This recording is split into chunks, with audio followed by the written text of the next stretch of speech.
Eu estava comentando que se eu fosse dar todo o teu currículo, eu ia levar a live inteira. Ainda bem que o currículo dele que eu vou falar é mini, gente. E eu mesmo já me impressionei. Então, o Daniel Friedman, ele é oftalmologista, é graduado pela Escola de Medicina da Universidade Federal do Rio Grande do Sul e também em Engenharia Civil pela Universidade Federal aqui do Rio Grande do Sul. É especialista em oftalmologia pelo MEC, pelo CBO e CFM. Depois tu diz para nós essas É, siglas. o Conselho Federal de Medicina. Uhum. Ah, tá, pelo Conselho Federal de Medicina. Tem mestrado em Ciências Médicas, Endocrinologia, também pela URGS, né, pela Sim. Universidade aqui do Rio Grande do Sul.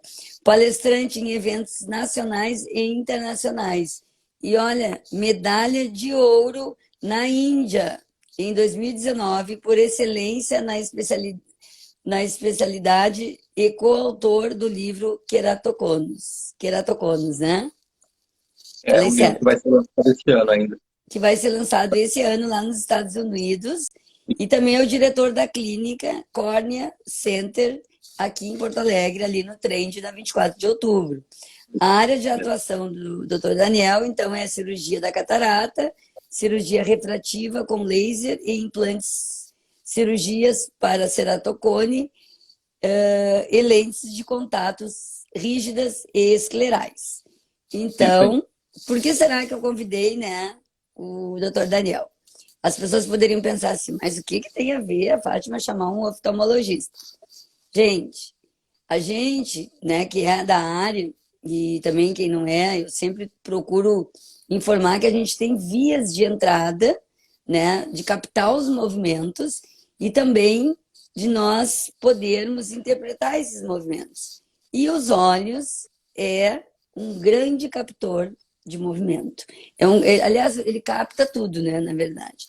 Assim como os pés, como os nossos ouvidos, a mandíbula, os olhos são essenciais para que a gente possa ter um movimento competente. E se nós tivermos qualquer deficiência, seja leve, seja catarata, seja uma visão diminuída, não sei como é que vocês... Qualquer disfunções ocular, isso vai levar a uma disfunção do movimento. Como nós estamos envelhecendo e a gente já tem aí 30% da nossa população já está, né, acima já está indo para uma, não digo para a terceira idade, mas a gente já somos uma população de pessoas mais velhas, tá? Já ultrapassamos as crianças. Então, cada vez mais é muito importante que nós possamos né, fazer os exames e, enfim, nos cuidar, principalmente a questão da prevenção. Então, hoje estou aqui, toda a palavra vai ser tua, porque ninguém melhor do que tu pode falar sobre a saúde, né, ocular. Então, seja bem-vindo e esteja à vontade aqui para que nós possamos conversar. E, pessoal, se vocês tiverem algumas perguntas, tem tem um pontinho de interrogação ali, pode colocar aí que se eu não vou responder com certeza, mas o doutor Daniel responderá, se não responder hoje, responderá, vai ficar gravada, né? Ele responde para vocês tanto no meu Insta quanto no Insta dele, que ele vai repostar lá também. Boa noite. Obrigado, Fátima. Obrigado pelas palavras. Eu acho muito bem colocado. Essa questão do envelhecimento da população é de extrema relevância. E eu fiz uma revisão de alguns assuntos relacionados ao nosso tema e deu para ver que mais ou menos, eu vi num estudo publicado em 94, que eles estimavam que em 2020 haveria o dobro de população idosa. Então a gente imagina que em 25 anos duplica isso no estudo norte-americano. Então, é extremamente relevante essa questão, até porque a questão da qualidade de vida está íntima, os problemas visuais estão intimamente relacionados com a idade. E quanto maior a idade, maior o impacto na qualidade de vida relacionado aos problemas visuais. Perfeito. Muito bom. Então, acho que a gente tem que começar a pensar na saúde realmente como um todo. Não somente fazer os exames de rotina, né, as mulheres, né, que vão sempre no ginecologista, os homens no urologista, enfim, exame de sangue, mas pensar assim, como é que tá a tua visão, né? Como é que tá a tua audição, enfim, pensar nisso, que isso é extremamente importante para a qualidade da nossa movimentação e para que nós possamos continuar com essa liberdade, né, de ir e vir. É, eu acho também muito bem colocado, porque a questão da prevenção na oftalmologia ela é chave, né? Ela é primordial no exame oftalmológico que nós fazemos aqui. A nossa formação é baseada muito em prevenção. Então, nós fazemos o exame oftalmológico, ele avalia patologias silenciosas. O paciente não entra no consultório, eu quero fazer, eu não estou enxergando, eu quero fazer um óculos. Tá aqui o óculos, pode ir embora. Não funciona assim. No exame oftalmológico de quem tem uma formação mínima como oftalmologista, ele tem que fazer uma avaliação um pouquinho mais prolongada. A gente avalia, podemos enxergar o olho como é que ele está, com o aparelho que é o biomicroscópio, nós medimos a pressão intraocular, olhamos o fundo de olho, olhamos a movimentação ocular, e muitas vezes nós detectamos patologias ou condições que a pessoa nem imagina que possa ter. Então, daqui a pouco, um diabetes, uma hipertensão, outras patologias podem ser detectadas num exame oftalmológico que a pessoa vem Doenças, para fazer um óculos. doenças autoimunes, né, que a gente andou comentando também, muito frequente. Que entra muito na tua área, né, Fátima? Sim, Pessoas que têm dores no corpo, daqui a pouco a pessoa vem por olho seco no consultório. O olho seco, dependendo, aí o oftalmologista, ele tem condições de avaliar se é um olho seco, síndrome do olho seco por causa local ou uma causa sistêmica. E quando a causa é sistêmica, muitas vezes está relacionada com doenças do colágeno, como artrite reumatoide, lúpus eritematoso sistêmico, que vão impactar nas dores dos pacientes, dor articular, né? Uma série de questões que são relacionadas com a prática da tua, né? sim, e como é importante essa questão de ter essa avaliação de essa forma mais integrada, né? Nessa visão, uma visão mais ampla, né? Não vendo o sistema como uma complexidade e não vendo como o olho, né? Especificamente, mas vendo como o olho pode te trazer todas as informações, que é uma dor, né, muscular ou dores crônicas que pode te trazer uma informação, né, de uma doença, né, importante, né, que tu nem imagina. Quando fui no oftalmologista e, pasme, ele encontrou uma coisa que eu nunca imaginava, né, porque as pessoas, elas são muito... Normalmente, elas olham o especialista como uma coisa muito específica mesmo, né? E ter essa visão ampla não é para qualquer um. E eu sei que o Daniel, ele é assim, é por isso que ele está aqui conosco, e é por isso que eu chamei ele para essa live. Ele pensa fora da caixa. Então, na verdade, essa visão geral tem que ser considerada tanto do lado sistêmico, são as doenças gerais que podem acontecer, como na parte oftalmológica também. Muitas vezes a pessoa não tem queixas e tem patologias, doenças que estão acontecendo ali que, se não forem avaliadas e tratadas na época correta, isso vai acabar tendo impacto na qualidade de vida da pessoa.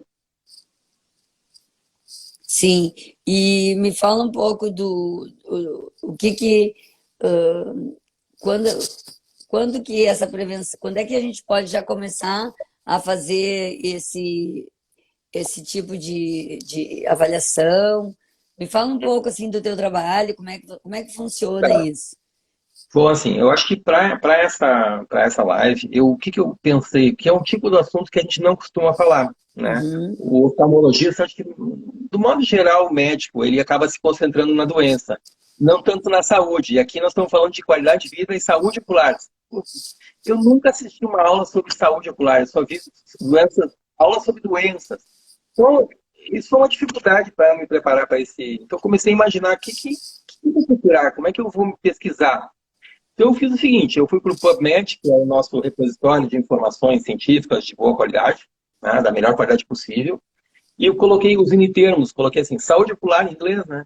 Saúde ocular e qualidade de vida, né? E fui vendo que artigos que apareciam qual é a preocupação dos meus colegas que fizeram estudo sobre saúde ocular e qualidade de vida? Eu achei uma coisa bem interessante. Então, até eu fiz eu não vou conseguir fazer compartilhar, mas eu vou ler isso aqui, é bem interessante. O principal, a principal preocupação, ou seja, aquilo que mais impacta na qualidade de vida é o olho seco. Precisa do olho seco. Eu fui procurando, assim, a minha ideia era procurar 100 artigos, os primeiros 100 artigos que aparecessem alguma coisa sobre o olho e qualidade de vida. Foi uma estratégia. E desses, no caso, eu fiquei em 88, 16 desses 88 eram sobre olho seco, tá? E 13 desses 88 eram sobre doenças da retina. Então, as principais preocupações quando se fala em impacto sobre qualidade de vida. Doenças sistêmicas, medicina em geral, aí eram 7 estudos, glaucoma 8, né? Catarata 7, doenças da córnea 6, medicina geral 6, trauma 5, estrabismo, que é o olho tortinho, 5 também, uveites, que são inflamações intraoculares 4, problemas visuais, do modo geral 3, e os outros todos 1, né? Então, essas seriam as principais preocupações. Acho que talvez fosse interessante, já que foram preocupações de colegas meus que foram buscar, talvez fosse interessante concentrar um pouquinho nessas situações que são as principais que parece que impactam a qualidade de vida das pessoas, né? Então, olho seco, né? Interessante, o meu mestrado foi nessa área. Está no ranking, o olho seco. Alguns aninhos, né? Foi o olho seco. E era difícil encontrar informação sobre o olho seco. E tinha poucos artigos. Hoje é moda falar sobre o olho seco, mas na época, ano 2000, era difícil encontrar informação de boa qualidade. Não faz tanto tempo assim. E, bom, olho seco está relacionado com fatores locais e fatores sistêmicos, né? Então, quando é que eu tenho que... né? Olho seco, a pessoa começa a ter o olho vermelho, desconforto, ressecamento, especialmente começa com ar-condicionado, mas depois já é sem ar-condicionado. A pessoa vai correr, aquele vento incomoda. Ou faz uma cirurgia de miopia e começa a ficar sempre com o olho seco. Então, são pessoas que têm uma predisposição a ficar com desconforto. Isso aí impacta tremendamente. A gente viu ali nesse levantamento que é uma coisa bem complicada. Então, como é que a gente aborda isso, né?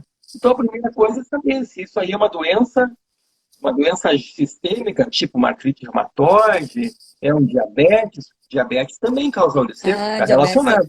Não sabia. Também está relacionado. Meu mestrado foi justamente diabetes e olho seco. É um olho seco relacionado à doença, é uma neuropatia periférica. Assim como uma doença, o olho seco é o mesmo tipo de olho seco que acontece quando faz cirurgia de miopia, o tipo LASIK. Mesma classificação. E é um olho seco que incomoda bastante.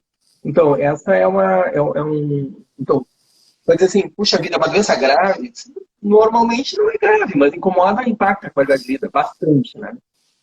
Doenças da retina, que seria o segundo item, né? Olha, que aqui no meu levantamento foi 13 em 88. Bom, as principais são doenças normalmente bem severas e estão relacionadas normalmente com doenças sistêmicas, como diabetes. Acho que diabetes, o que se fala, né, é que quem tem diabetes, o maior medo é ficar cego, né? Então, quem vai ficar cego. A pessoa tem que se preocupar com a visão mesmo, né? Sim, mas é comum, né? Se a pessoa não cuida, é bem comum isso, né? Eu vi algumas, eu já não sei exatamente de onde eu tirei, mas eu vou te falar algumas coisas que eu li faz pouco tempo. Então, existe uns guidelines, né, são ideias, né, de quando a pessoa tem diabetes tipo 1 aqui da infância, o guideline americano é que faça uma avaliação oftalmológica. Eu não sei se eu concordaria com isso, mas em todo caso, que eu li, né, é que fizesse uma primeira avaliação com o oftalmologista 5 anos depois de fazer o diagnóstico do diabetes. A gente aqui tem uma tendência de fazer o diagnóstico, olha, fez o diagnóstico, vamos olhar. Eles têm muito lá estudo de custo-efetividade. A gente é um pouco, talvez, mais assim, mas vamos olhar, né? Será que tem alguma coisa, né? Porque tem uma ideia que a pessoa começa a desenvolver retinopatia não imediatamente depois do diagnóstico, mas demora um pouquinho para desenvolver. E o momento, depois de fazer essa primeira avaliação com o oftalmologista, lá tem oftalmo, tem optometrista, né? E aqui é um pouquinho diferente. Mas feita a primeira avaliação, todos os anos subsequentemente tem que ser visto por um profissional que está acostumado com olhar fundo do olho, porque tem uma chance maior de desenvolver problemas. Diabetes tipo 1. Diabetes tipo 2, na hora que faz o diagnóstico, vai para o oftalmo já examina, achou e anualmente tem que ser reavaliado, porque a gente sabe que pode dar problema, desde edema macular do diabetes, oclusão de ramo da veia central da retina, uma série de problemas relacionados com diabetes que tem que cuidar, hemorragias, proliferação vascular. Então, não estou dizendo que vai acontecer, mas é importante que o oftalmologista fique monitorando qualquer paciente portador de diabetes, de perto. Né? Então, doença da retina. Outra doença da retina que, vamos dizer, seria o segundo item que mais impacta, que eu tinha comentado, a degeneração macular. Talvez seja a maior causa de cegueira em mundo desenvolvido. Por que isso? Porque as pessoas duram, elas vivem até a idade avançada e elas acabam tendo problemas visuais relacionados com quem vive muito, né? Então, essa é uma doença da idade, né, Pá? Sim. Esses dias eu estava entrando tava lá na praia e aí, de repente, assim, do meu olho direito eu vi umas mosquinhas, né? Tipo umas drosófilas. Ai, daí eu pensei, ai meu Deus do céu, que isso? Aí eu tapei meu olho assim, continuava. Tapei o direito, não aparecia nada do esquerdo. Aí me deu uma coisa assim, ai, será que eu tô com... Aí já entrei numa neura. Será que eu tô com degeneração macular? Já tô com 55, né? Aí o doutor pode me dizer se isso é para se preocupar ou não. Aí, disse, nossa, eu tenho que vir no meu oftalmologista urgente para ver como é que eu tô, né? Porque a gente vai envelhecendo e a gente, né? E as coisas vão aparecendo e a gente tem que procurar, né? Então isso aí me deu assim um estalo, né? Logo já pensei em degeneração macular. Porque é bem prevalente, né? É uma doença bem prevalente e não tão fácil de tratar. Um tratamento bem caro. Aí que a gente pensa que não tem convênio, por que eu não fiz o convênio, né? Porque o convênio aqui faz uma diferença enorme, né? O tratamento da degeneração macular normalmente se usa um produto chamado Anti-Vascular Growth Factor, anti-VEGF. E essas injeções que se faz no olho, não precisa se assustar, a injeção no olho é tranquilo, tá? O problema é que é feito com uma certa periodicidade. E o outro problema bem sério é que é caro, né? Caro. Então aí puxa vida, não ter o convênio nessa hora é bravo, sabe? Então é um bom motivo para ter um convênio. Outras doenças, bom, sobre o que tu falasse, né? Eu jamais pensaria em degeneração macular, tá? Sobre essas mosquinhas que tu falasse que enxergasse, né? Eu pensaria talvez, a gente tem umas células e tem algumas substâncias dentro do olho que podem aparecer. Mas quando de repente a gente começa a enxergar essas drosófilas que falasse, né? A gente dilata a pupila.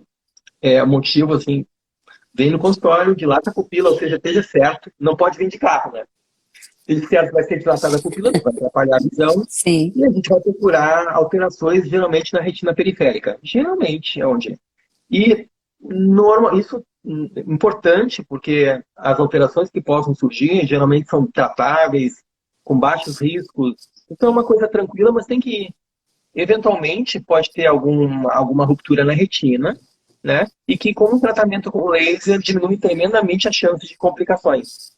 Por outro lado, se tiver uma ruptura na retina e não fizer o tratamento na época certa, isso pode determinar problemas mais sérios. Então é importantíssimo fazer a consulta. Fazer a consulta e avaliar. Com certeza. Até para evitar essa fortuna aí de evitar a injeção no olho. Que, pelo que eu sei, realmente não é nada... Parece ser assustador, mas eu sei de vários pacientes que já me comentaram que fizeram e não é nada assim absurdo. Não, e isso realmente tem um efeito bem, bem positivo, melhora a visão, é bem importante mesmo. Como eu tinha comentado sobre olho seco, né, o campeão, né, doenças da retina, o segundo lugar. Em terceiro lugar, achei medicina geral, mas assim, vários trabalhos. Por exemplo, doença da tireoide pode ter impacto, doenças reumáticas, que no caso, coisas que não são relacionadas ao olho seco. As inflamações intraoculares podem ser relacionadas com doenças reumáticas, doenças neurológicas, tem uma lista aí. eu deixei como medicina geral 7 dos 88 casos. Depois, na minha lista aqui, tinha o glaucoma, que impacta. Bom, assim, em termos de qualidade de vida, né? Bom, o glaucoma, quando ele chega, quando ele é avançado, a gente tem uma perda visual bem importante, né? Então, a perda de campo de visão é uma coisa bem marcante, incomoda bastante. E o principal problema é que não tem como reverter normalmente quando há uma perda por glaucoma. Então, a gente tem que levar a sério quando o médico comenta, olha, você tem glaucoma, né? Tem que ser tratado, né? Então, uma outra coisa que pode impactar no glaucoma é que normalmente a gente trata glaucoma com colírios. E os colírios, às vezes, irritam o olho. Então, daqui a pouco, o tratamento do glaucoma é o que está impactando. Não estou dizendo que não tem que tratar, tem que tratar. Mas, muitas vezes, o próprio oftalmologista pode regular, pode ajustar essa medicação de uma forma que tenha um impacto menor na qualidade de vida do paciente, né? Existe também a cirurgia para glaucoma, né? Que existe cirurgia, existe tratamento com laser. E é interessante também comentar sobre glaucoma, é que basicamente a gente divide o glaucoma em dois tipos, né? O glaucoma primário de ângulo aberto, que é o, né? E o segundo, talvez de grande importância, é o glaucoma crônico de fechamento angular. Esse segundo que eu falei tem a ver com a possibilidade da pessoa ter uma crise de glaucoma, né? Ou seja, de repente a pressão sobe lá em cima e aí tem uma dor, piora a visão, é uma coisa bem complicada. E a gente, no exame oftalmológico, a gente pode detectar aqueles pacientes que estão em risco de desenvolver uma crise. E tem como tratar isso aí. É importante fazer essa avaliação e tratar. E vou comentar mais uma questão. Bom, e depois de olho seco, depois de problemas da retina, depois da questão do glaucoma, aí tem a catarata. Então, a catarata tem um impacto bem grande na qualidade da visão. As estatísticas que eu vi vão assim, entre 25% e 40% de população dos Estados Unidos. 40% da população dos Estados Unidos, acho que é isso que eu vi. Acho que é isso. Bom, um número, não vou dizer bobagem, não gosto de dizer bobagem. Um número muito grande de pacientes nos Estados Unidos tem problemas que tornam, vamos dizer assim, que desabilitação, como chama em inglês, né? Visual impairment, problemas visuais, uma visão piorada, e isso é por 40 e poucos por cento por catarata nos Estados Unidos. Mas como é que aqui imaginam que deva ser mais, né? Bem mais, inclusive. E se a gente considerar que a população está envelhecendo, imagina no Brasil que não vai ser. E bom é que é uma causa de piora visual plenamente tratável. E hoje a gente tem opções, a pessoa pode vir com um problema visual. Daqui a pouco a pessoa tem uma miopia, uma alta miopia, 6, 7, 8, 10 graus de miopia, vai para a cirurgia de catarata e a gente consegue, inclusive, tirar o grau, né? Ou diminuir bastante o grau. Sim, eu percebo que parece que a cirurgia de catarata é a Cinderela da oftalmologia, né? Que eu vejo que quando faz a cirurgia, as pessoas parece que voltam a enxergar, não sei se 100%, mas realmente, claro, sendo bem indicada e por um profissional qualificado como o Dr. Daniel, eu não teria dúvida. Mas, assim, é assim mesmo. E a outra coisa, minha dúvida, todo mundo vai ter catarata com o tempo? Como é que é isso? Todo mundo vai... A partir de que idade a gente tem que começar já a pensar de repente, fazer essa cirurgia? Me fala um pouco disso, porque eu ouço tantas pessoas, né? A minha cirurgia normalmente é da catarata. Quando a pessoa me diz, ou é catarata, ou é alguma coisa de cirurgia para miopia, né? Mas a catarata eu acho que é o que eu mais ouço. Até onde eu sei, catarata é a cirurgia mais realizada de toda a medicina. Eu não revisei isso agora, mas tenho essa impressão que seja. Porque provavelmente quase todo mundo, se Deus quiser, vai ter catarata. Se Deus quiser, porque vai viver para ter. Exatamente. Né? Tem, claro, que a pessoa, alguns anos atrás, a nossa média de vida do brasileiro era menos de 50 anos.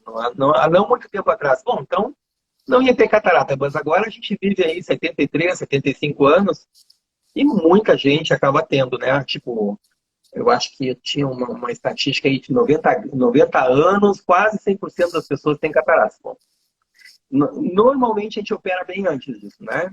Então, assim, essa questão da catarata, o que que é, Catarata, tecnicamente, seria a esclerose do cristalino, que é uma lente que a gente tem dentro do olho. No olho, a gente tem duas lentes. Uma é a tampa transparente, que é a córnea, e a outra é uma lente interna, que é o cristalino. Essa lente, ela se deforma até os 40 anos e depois dos 40 ela começa a diminuir a capacidade de deformação. Essa deformação tem a ver com a visão para perto. Então, quando a gente tem menos de 40 anos, a gente consegue enxergar para perto com facilidade, mas depois dos 40 começa a ficar mais complicado. Muito bem, quando a pessoa tem catarata, essa segunda lente, que está dentro do olho, está atrás da íris, ela começa a perder a transparência, né? Então, existe a possibilidade de a gente trocar essa lente e botar uma lente de acrílico transparente ali no lugar. Muito bem. Logo que surgiu essa cirurgia, tinha que estar muito mal essa visão para a gente fazer a cirurgia, porque o risco era muito grande. As técnicas ainda eram muito incipientes, a chance de astigmatismo, a chance de infecção, uma série de questões que estavam relacionadas faziam com que a gente puxasse o carro aí na hora de operar a catarata. Como a técnica melhorou muito e o próprio cálculo da lente melhorou muito, tem gente procurando a gente para tirar o cristalino mesmo sem catarata, né? Só para corrigir o grau. Daqui a pouco a pessoa tem 10, 15 graus de miopia e alguém disse que não pode fazer cirurgia de miopia, porque a córnea é fina. Então a pessoa vem para a gente para operar a catarata porque sabe que a gente consegue tirar a miopia e deixar o grau, se não zero, perto de zero. E na cirurgia da catarata a gente consegue também corrigir o longe e corrigir o perto, coisa que nas cirurgias, normalmente as cirurgias com laser, já é mais complicado fazer. Então, a cirurgia da catarata, a grande questão hoje são as lentes bifocais, trifocais. Então, as pessoas com mais de 40 anos precisam de óculos para longe e para perto, às vezes só para perto, e procura a gente para operar catarata. Muitas vezes não tendo catarata. Isso aí eu não imaginava que fosse dessa forma. E, É, mas aí, porque esse... fazendo esse tipo de procedimento, vai prevenir ou enfim, já não vai ter catarata? Então, eu acho assim, ó. Primeira coisa, isso não é um procedimento aprovado pelo Conselho Federal de Medicina, tá? Sempre a primeira questão. No resto do mundo, muitos países é feito, Estados Unidos, muitos países, a maioria dos países desenvolvidos fazem. Existe um parecer de uma sociedade nossa, que é a Sociedade Brasileira de Catarata e Cirurgia Refrativa, sugerindo que, olha, abaixo de 55 anos, nem pensar. Depois de 55, a gente pode pensar em fazer uma coisa dessas, sem ter catarata. E é muito discutível essa questão. Tá? Mas eu digo isso mais para te ilustrar que hoje... para ilustrar que a gente está chegando muito perto do grau zero, nunca prometendo, mas estamos chegando perto do grau zero dessa cirurgia. Então, as pessoas... Claro, eu acho que com certeza é a menina dos olhos da oftalmologia, a cirurgia da catarata, com certeza. Sim, eu imaginei que fosse a Cinderela da oftalmologia, né? Porque eu sempre vejo que essa cirurgia traz vida, né? De novo para as pessoas, alegria, poder enxergar, já sai enxergando, né? No dia. E tu faz. Rápido. Eu sei que é rápido. Recuperação rápida. Espero demorar um pouco mais. Não, na verdade, assim... Eu espero demorar um pouquinho mais para ver isso. É que, graças a Deus, teu grau com certeza é baixinho, né? Que tá sem óculos agora falando com a gente, né? Sim, é só para ler, assim. Mas tem gente que precisa de óculos para longe e para perto e não suporta usar. Fica tonto com multifocal. Então, essas pessoas... Eu mesmo. Eu sim. Aí não quer ficar botando e tirando óculos, sabe? Então, muitas vezes as pessoas vêm no consultório por causa disso. E a gente pensa assim, puxa vida, tem essa opção, mas não vou fazer. Porque sempre é uma cirurgia intraocular e a gente sempre pensa na questão de risco-benefício, né? A gente não vai sair operando todo mundo, senão acaba dando problemas, né? A gente tem que ter muito critério nessa eleição dessa cirurgia quando o paciente não tem catarata. Quando tem catarata, fica mais fácil. Bom, tem catarata, vamos operar e já vamos dar uma visão maravilhosa para a pessoa. Como qualquer procedimento tem seus riscos, tem suas questões, a gente nunca deve dourar a pílula, né? A gente sempre, ao contrário, né? Eu gosto de dizer para meus pacientes, olha, tu vai fazer cirurgia, muito provavelmente tu vai enxergar bem, Mas existem riscos, né? E a gente tem que conversar sobre isso antes de sair fazendo qualquer procedimento oftalmológico. Ai, Bom, tá. Desculpa, eu te interrompi. não, eu ia comentar que eu tenho certeza, né, que a gente só entrega, imagina os olhos, né? Tu só vai entregar com um médico assim que tu tenha muita confiança, né? Eu certamente entregaria os meus olhos a ti, a tua equipe aí como é que é o nome do Cornea Aqui, eu Center, né? Da clínica Isso. Cornea Center. E, e eu tenho certeza que vocês são muito, têm excelência no que fazem. E quando a gente conversa, eu sou muito observadora, né? E eu aprendi uma coisa que é escutar. Então, assim, o Daniel, ele é meu paciente e a gente conversa. Nossa, eu adoro muito aquilo que eu faço. E eu vejo que ele ama aquilo que ele faz também. Então, imaginei uma sessão assim que a gente conversa, conversa, conversa. Não sabe quem quer conversar primeiro e a gente vê que é uma coisa que tu vive muito aquilo, né? Que tu tá muito presente, né, em tudo aquilo que tu faz. Então, foi uma das coisas que eu pensei em fazer essa live, exatamente por isso, para as pessoas te conhecerem, né? E para a gente poder também falar um pouco como é importante a gente ter uma prevenção e uma boa avaliação e principalmente para que eu pudesse também fazer essas minhas perguntinhas, que às vezes o paciente está lá contigo, tu está trabalhando lá com ele e tu está querendo fazer uma consulta, também não dá, né? Tanto que eu nem tinha te Fátima, falado das mosquinhas. não, é verdade. Eu tinha uma experiência de falar no Grêmio Náutico União, tem um grupo de senhoras que convidam médicos e profissionais de outras áreas também para falar. E a coisa me surpreendeu muito é que elas tinham tantas perguntas, são pessoas de terceira idade. E o tema da aula foi o exame oftalmológico na terceira idade, essa última que eu dei. E elas têm tantas perguntas, tanta curiosidade, pessoas sim, de 75, 80 anos, 85 anos, uma curiosidade absurda. E tem uma que me falou assim, olha, doutor, o senhor me pergunta, me desculpa eu estar perguntando, o que é que o meu médico, ele é ótimo, mas ele nunca tem tempo de responder, está sempre correndo. E essa é a nossa prática. O exame oftalmológico, quando ele é bem feito, da forma adequada, ele demora mesmo. Um pouco penoso para o paciente, para a gente também está sempre correndo mesmo. Às vezes a gente acaba atrasando. Então a gente é atrasado e aí não dá muito tempo da gente conversar com calma. A gente tem aqui um quadrinho aqui na sala, né? E eu acho extremamente importante essa questão de explicar para os pacientes o problema que eles têm, porque a gente pega muita doença mais crônica, mais prolongada e que depende da ajuda do paciente, do engajamento do paciente, senão não dá certo. Então, a gente considera que é extremamente importante que o paciente saiba o que está acontecendo com ele, para que ele possa ajudar a gente a tratar ele bem. Sim, é importante, né? Porque ainda mais que é uma área que a gente não tem, né? Não conhece tanto assim. Enfim, é uma área, até eu, assim, que eu estudo bastante também. Não é uma área, né? Imagina o que tu tá falando para mim, tem muitas coisas que são novidades. Sim. Mas a gente poder dar uma mini aula, né? Falar de uma forma com que as pessoas possam entender, te dá mais segurança, né? Se tu precisa fazer uma cirurgia, tu vai fazer com quem tu confia, em quem realmente te passou essa segurança, né? E aquilo que se entregar, assim, entregar o rosto, principalmente os nossos olhos, a gente tem que ter muito cuidado, que eu acho que são coisas, pelo que eu entendo, que uma vez mal feito pode trazer sérias consequências, né? Então Com é certeza. importante, Fátima, sim, essa empatia, tu, né? tu me fizesse uma pergunta e eu não quero deixar sem responder. Sobre como é que a gente tem que fazer para ter como é que a gente deve fazer com os olhos, né? O que que a gente tem, como Como é é que que eu faz, né? começo? Como é que faz, né? Então acho que é um bom começo. Então assim, primeira coisa, a criança quando a gente é pequenininho, tem fases da vida que a gente precisa mais atenção ocular, né? Oftalmológica, né?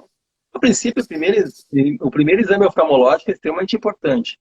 Essa é uma questão bem importante, porque quando muitas vezes a criança vem no oftalmologista depois que a coisa já está complicada. Ou seja, uma criança que tem um problema no olho, uma visão não muito boa no olho, um problema simples, uma hipermetropia, e que deixa um olho com a visão mais baixa que o outro, e ela só está usando um olho.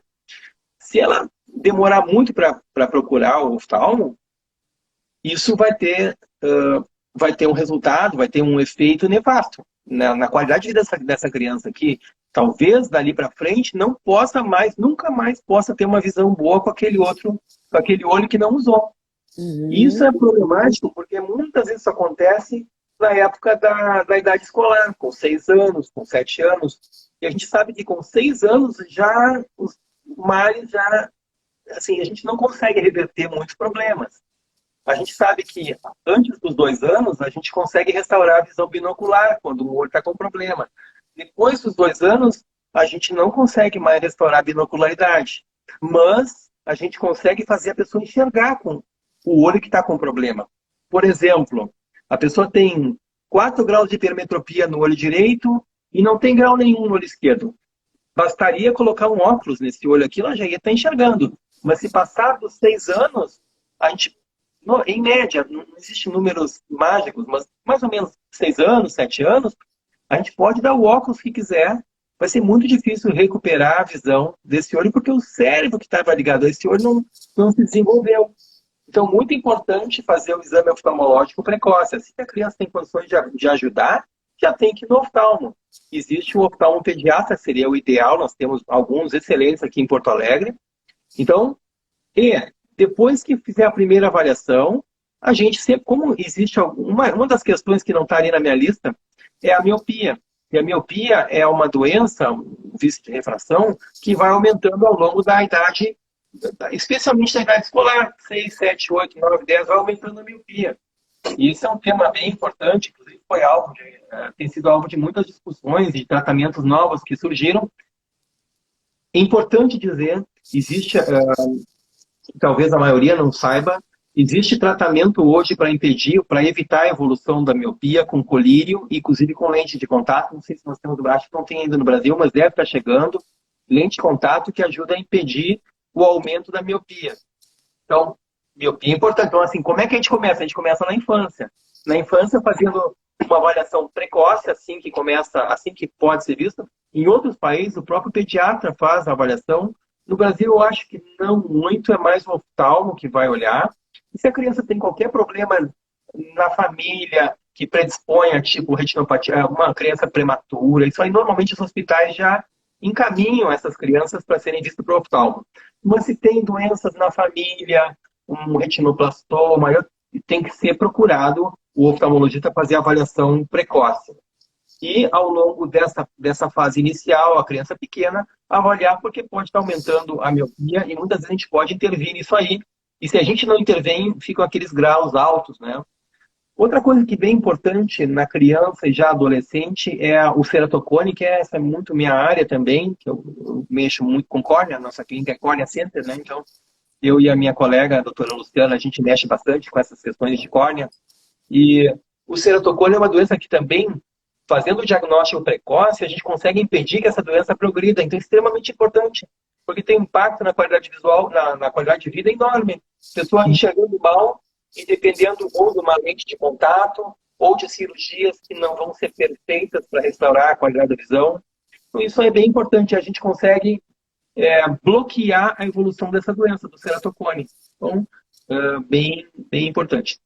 Outras questões, assim, que eu acho que talvez o que vem depois, né?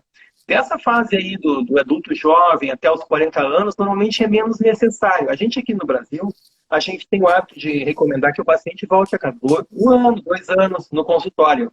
Em outros países, um pouco menos, né? Dos 40 aos 55 anos, aliás, dos 40 até os 50, 55 anos, normalmente, cada 2, 3 anos nos Estados Unidos tem essa ideia aí. Dos 55 aos 65, um pouco mais seguido. Né? A gente aqui no Brasil... Então, eu já estou nessa fase aí, de 55 a gente mais no seguido. Brasil, eu digo assim, no Brasil, quer dizer, essas coisas de assistir, de conversar com os colegas, né? A própria prática, a minha própria prática, a gente faz normalmente uma avaliação anual, né? E quando o paciente tem alguma patologia, alguma doença, alguma condição que precisa um pouco mais seguido, depende do caso, a gente chama mais seguido, né? Então, acho que basicamente assim, qualquer sintoma ocular, estou com o olho vermelho, você vai consultar. Mas isso aí deve ser conjuntivite. Nem sempre. Às vezes tem doenças mais sérias que dá o olho vermelho também. Dor no olho também, né? O usuário, por exemplo, lente de contato, que é uma coisa bem comum. A gente, inclusive, no Brasil, a gente usa pouco lente de contato perto dos Estados Unidos, por exemplo. Os Estados Unidos seria... Por que eu falo Estados Unidos? Porque possivelmente seja o país que mais tem publicações. Eles são os reis das publicações, né? Lá eles usam muito mais que nós lente de contato, né? Então, a lente de contato, para quem usa lente de contato, tem todas as questões relacionadas a gente, na clínica, cada 6 meses chama os pacientes para olhar. Estou bem, tudo bem, vem 6 meses. A gente tem que orientar sobre limpeza, como é que faz a limpeza, vai na piscina, não vai na piscina, dorme de lente, tem que estar em cima, tá? Lente de contato é um corpo estranho e que pode causar mal se a gente não monitorar de perto como é que ele está se comportando no olho, né? Bom, Fátima, assim, o tema é longo, tá? Sobre qualidade de vida e eu acho melhor me colocar à tua disposição para perguntas ou de alguém que quiser perguntar, porque eu acho que a gente já fechou o nosso tempo Sim, aqui. sim. Gente, então assim, ó, se alguém tiver alguma pergunta, coloque aí. Eu não vi ninguém fazer alguma pergunta, acho que foi bem claro, mas caso alguém queira perguntar, pode perguntar diretamente para o doutor Daniel, vai ficar a live salva e ele responde, né? Certamente ele que vai ter que responder, não sou eu. Exatamente. E ele fica à disposição também de vocês para consultas, né? Avaliação, que eu acho que é bem importante. E eu confio muito na equipe dele, da doutora Luciana também, que eles trabalham juntos, são sócios, né? E eu tenho certeza que vocês serão muito bem atendidos, inclusive eu mesma irei lá para fazer essa avaliação, que agora tu falou de 55 a 65 com mais frequência. Depois dessas mosquinhas aí, eu também fiquei, isso foi semana retrasada, e eu fiquei, nunca tinha acontecido. Então, vou ficar de olho, porque eu já pensei na degeneração macular. Primeira coisa que me veio assim, né? Eu acredito que seja. A Fernanda Mãe de Caju falou: o doutor Daniel é um excelente oftalmo. Eu tenho certeza, Fernanda, que ele é um excelente oftalmo. E por isso que ele está aqui, para gente, para as pessoas poderem conhecer melhor o trabalho dele. Então, beijo para vocês e muito bom te ter aqui no meu Instagram. Prazer. Foi um prazer, Obrigada, Fátima. boa noite.